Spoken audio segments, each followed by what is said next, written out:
Hello everybody and welcome to episode 74 of the Ask the Coach show, where PingSkills answers your table tennis questions.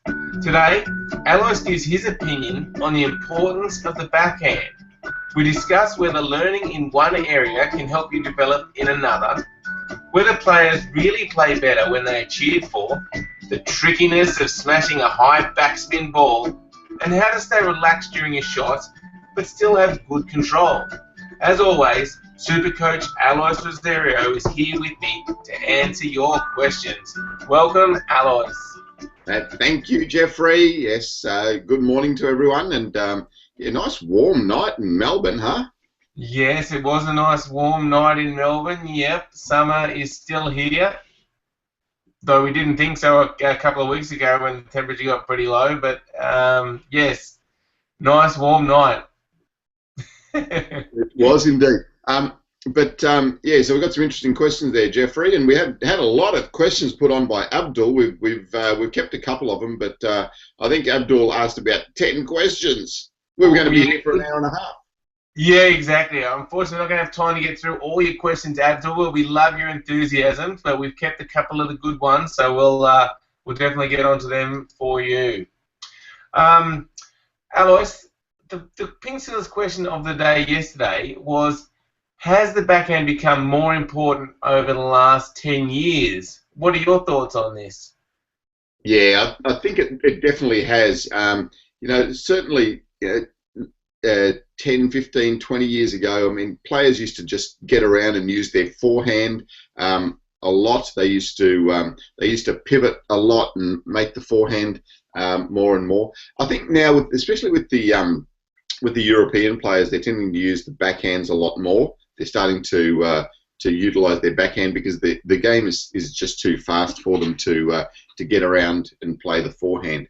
You still see the Chinese though, with better footwork, utilising their forehand quite a bit. You know, Ma Long, certainly Zhu Xin. I mean, his footwork is just incredible, and plays forehands almost exclusively.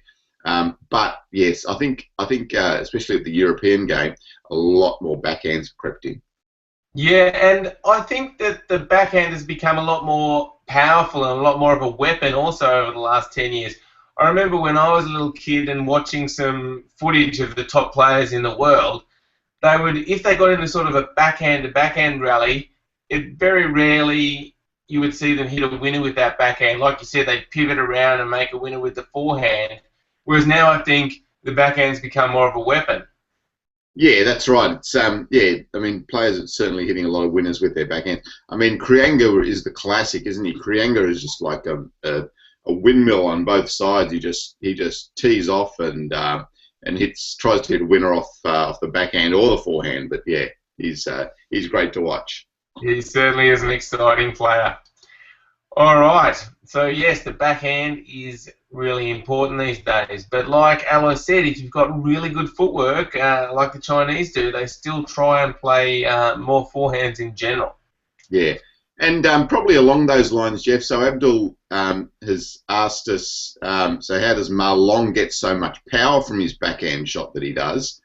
And, you know, I think he's got such incredible balance, such incredible technique that he can generate a lot of power with the backhand. So he uses his wrist a lot, obviously, to generate the power and the speed, but it's also a lot about what he's doing with his balance and his movement. So he's in a really good, solid position to be able to play. He's not, falling away one way or the other when he's playing that backhand. So one of the real keys for power is good stability, and then the second one is to be able to do your correct technique, and with the backhand, utilising a bit more wrist to get a little bit more power on the backhand stroke. Excellent. Yeah, great question, Abdul. Now, let's jump into another question from Abdul Alois. He says, how do you do the fastest legal serve? Yeah, that's interesting. you just can't serve the ball that fast in table tennis because you have to hit the ball on your side of the table. So you need to generate a lot of topspin on the ball to be able to get it fast and up and down really quickly. So being able to generate as much topspin as you possibly can is the real key there. Yes, and I guess we actually have a video on how to do a long fast serve, so I'll put a link in the show notes to that so everyone can check it out at pingskills.com/blog/table tennis blog. Yeah, and you'll find the show notes there. yeah. The other thing with the fast topspin serve is as you get to a better level, they're just not effective because it doesn't matter how fast your topspin or your fastest serve is. Your opponent's going to be able to get across and make an attacking stroke off it. So it's really not something that you want to think about trying to develop too much. It's better to start to think about serving short with more backspin and side spin and variation there. That's right. This would have to be used as a variation, like a 1 in 50 serve or a 1 in 20 serve or maybe a 1 in 5 for long serves. I'm not sure, but it's a low percentage, isn't it? Yeah, it is. It's not something that you need to really focus on. Yeah, and I'll also put a link up to the why not to do a plain topspin serve video that we have, which shows why at the higher level probably shouldn't be just serving long all the time. All right, so the PingSkills question for today, Alois, is where will Portugal be ranked at the end of 2015? So currently 1 China, 2 Germany, 3 Japan, 4 Korea, or Korea Republic, 5 Portugal, 6 Chinese Taipei, 7 Hong Kong, 8 Austria, 9 France, and 10 Sweden. So, yeah, give us your thoughts. Where will Portugal be ranked? As always, leave a comment on our blog. So go to pingskills.com, click on the blog link, and you'll find this show where you can leave a comment. We'd love to hear from you. All right. Now, Brock has also asked a question using the Q&A app. And Brock says, "What's up, PingSkills? My strokes improve very much every time I practice now." Good to hear, Brock. "I played with the tall guy yesterday and he won. He kicked me. He beat me really well," he said. "But I did win 5 points against him. He won 21-5 and I'm proud, just so you know." Excellent, Brock. Yeah, I mean, it's a long-term process, just being able to improve enough to beat someone that's that strong. So yeah, stick with what you're doing. Keep improving your topspin. It'll get there. Indeed. Good work, Brock. All right. Now, Thomas has asked a question, Alois. He said, "Recently, I watched a live match. Do professional players really play better when they are cheered for? I doubt it. Several times it looked to me like Timo was standing at the table waiting for the spectators to calm down before he's made his serve." Yeah, so Thomas, attended a match and he said he was, I think, sitting in front of people with some drums and all that sort of stuff. So a pretty loud atmosphere, and he was sort of doubting whether the players were enjoying that situation. Interesting. I think they do. I think the top players enjoy having the atmosphere there. It's certainly better than Timo's sitting in a empty hall and trying to play his best table tennis. I think the atmosphere from the spectators really does add something to a player's motivation, or just getting them to be able to just lift a little bit. The other thing is, I mean, the professional players are used to it now. The professional players are used to playing when there's spectators with horns and all sorts of stuff going crazy. Especially the Germans. The Germans love to get into their support. They got all sorts of clackers and whirrs and things that make a lot of noise when you're playing. So the other important thing is, I think that I'm sure Timo understands that without the spectators, then the game becomes defunct. So we need the spectators. we need the players there going crazy, being passionate about our sport and being passionate about watching our top players as well. Yes. So, did you enjoy playing in front of crowds, Alois? Yeah, I think you tend to end up blocking them out. So often at large tournaments, even if the crowd's not there cheering for your match, they're cheering loudly, and they could even be cheering really loudly in the middle of rallies and that sort of thing. And you just tend to block that out. And yeah, I did enjoy playing in front of the crowds. It was definitely a better atmosphere than when you had to play in a little tournament where there was no one there and no one else really cared. Yeah, that's good. Yeah. And the other interesting question is, though, do you actually play better when people are cheering for you? Yeah, I think so. I think you do tend to play a bit better. So you had an interesting experience, Jeff, when you played at the Olympics. There were a lot of your friends turned up and were going crazy and cheering and had banners and all that sort of stuff. How did that feel? Yeah, really, really good. I mean, I think it's much better to play in front of a crowd, and I think, having friends there does sort of help you play a little bit better. I think, because you're a little bit more focused, and it's a good thing. Yeah, I really enjoyed it. It was a funny story actually, because like in Australia we don't generally get large crowds, but the Olympics was in Sydney, and we went out to play against Timo Boll and George Roscoff. And they were, George Roscoff was world doubles champion, and Timo Boll was, up and coming and, really highly ranked in the world still.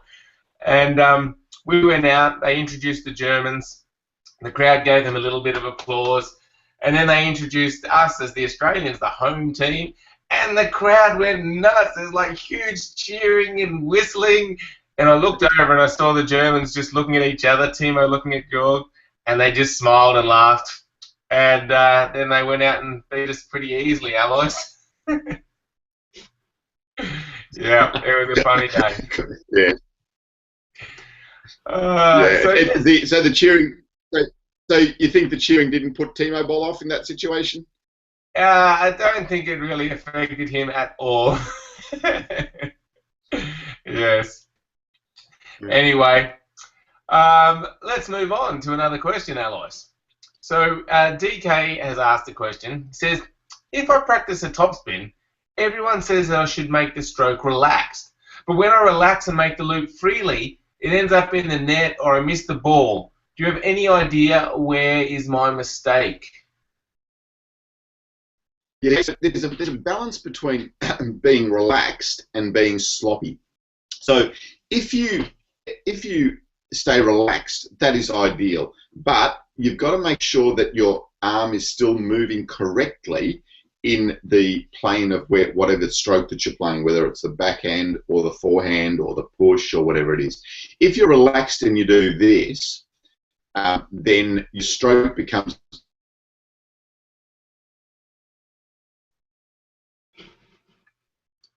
Oh, yeah, hello. We're just having a few... Sorry, we're just having a few internet issues again. I just lost you midway through that. So basically, you were saying you've got to keep your stroke with proper technique. So you need the control in the muscles to keep that proper technique. If you get too sloppy, your stroke starts to change, and then you're not playing the correct stroke, and you're going to get inconsistent results. You might hit one into the net and one off the end. So you need to keep the right level of control in your muscles to play the forehand stroke quickly, but you don't want to tense up too much, otherwise you're not going to be able to move it through quickly. So that's what I heard you talk about, or thought you meant. Yep, that's absolutely right there, Jeff. That's correct. So just making sure that you keep that bat going in the right direction, but being as relaxed as you possibly can with it. Okay. So what would it be a good idea maybe to just video himself so he can see the stroke and make sure that when he is staying relaxed, that it still has the proper technique?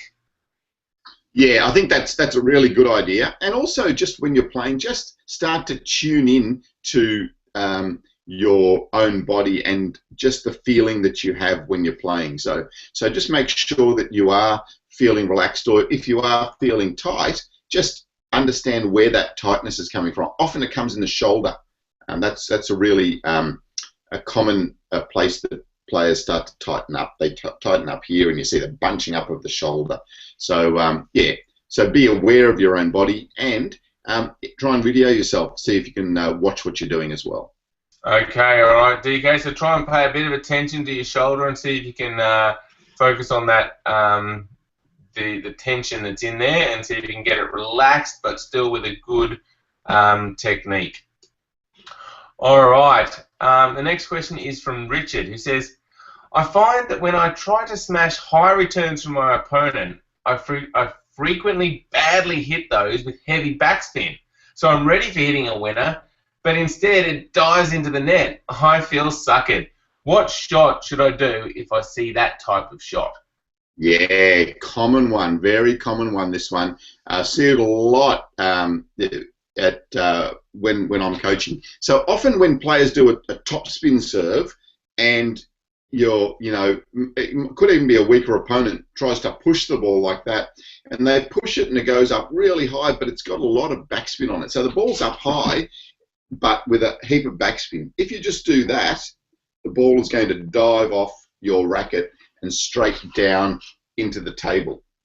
So you need to do one of two things. Either open the angle of your racket up a little bit when you're playing the shot, or really brush it up and just still lift the ball with some top spin to be able to counter that backspin on it. So even though the ball's up high, you still need to generate a bit of top spin and a little bit of lift, otherwise the backspin is going to drag it straight down. So if the net's here, okay, and the backspin drags it straight down here, no good. So you just need to be able to lift it a little bit so it goes over that net. Yes, and I guess it's spin that makes table tennis such an interesting game, Alois. So that ball looks like it's going to be an easy one, and that's why Richard feels like he's being suckered when he misses it. But I think it's important not to treat that as an easy ball, because just the amount of spin on it means it's going to be a little bit tricky. So get in a good position and focus on making the right stroke. Yeah, that's good advice. Yeah, your attitude towards the shot, I think, goes a long way as well. So if you treat it as an easy shot, or just expectations are that you should be able to hit that on easily, well, you haven't accounted for the spin yet. Yes, and we do have a link to some videos about smashing a high backspin ball. So again, I'll put them in the show notes for everybody to take a look at. Thanks for the question, Richard. Yep, sorry, Alex. Yeah, I think they're premium Ask the Coach responses, so you're getting a bit of a heads up here, guys. Okay, good one. All right. Abdul asks, who is the better one out of the both of you? Definitely me. Abdul, it's me. Abdul, don't listen to Alois. Sometimes he gives good advice, but here, nah, he's got it wrong.